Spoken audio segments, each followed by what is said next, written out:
மாதத்தின் அடிப்படை என்று சொல்லக்கூடிய அமைப்பை குரு பகவானுடைய வக்கரம் நிவர்த்தி அடைந்து முடிந்து விடுகிறார். எல்லாம் அதிசாரம் போனார், இதெல்லாம் வந்தார். மேஷராசிக்கு எவ்வாறு இருக்குன்னா, வேலைக்கான அமைப்பு என்று சொல்லக்கூடிய அமைப்பு கண்டிப்பாக உருவாகும். நிறைய பேருக்கு, ஏன்னா அவர் 3ஆம் இடத்தில் அமர்ந்திருந்தாலே நிறைய கம்யூனிகேஷன்லாம் தடைபட்டிருக்கும்.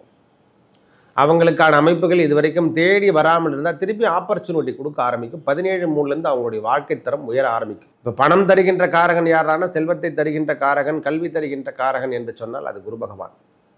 அவர் மேஷ ராசியிலிருந்து மிதுன ராசியிலும் 3ஆம் இடம் என்று சொல்லக்கூடிய கம்யூனிகேஷன் தருகின்ற இடத்துல காற்று ராசியில் அமர்ந்திருக்கார்.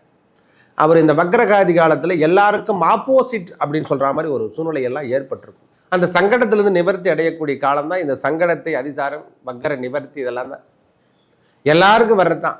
குரு பகவான் 9ஆம் இடத்துக்கு செல்லு சூரிய பகவான், குரு பகவான் இருக்கக்கூடிய இடத்துக்கு 9ஆம் இடத்துல சூரிய பகவான் சென்ற பின்னர் அவர் வக்கர நிவர்த்தி அடைஞ்சு முடிஞ்சுவார். இதுதான் சாமி மேட்டர்.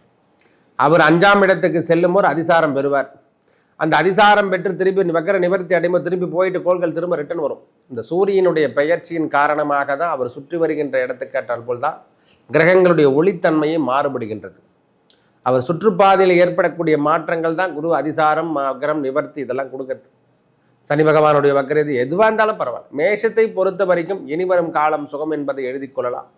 வருகிற 4 மாதங்கள் ஓரளவுக்கு தொந்தரவு இல்லாமல் இவங்களுடைய வாழ்வாதாரத்தை மாற்றி அமைக்கக்கூடிய தன்மையெல்லாம் பெறப்போகுது.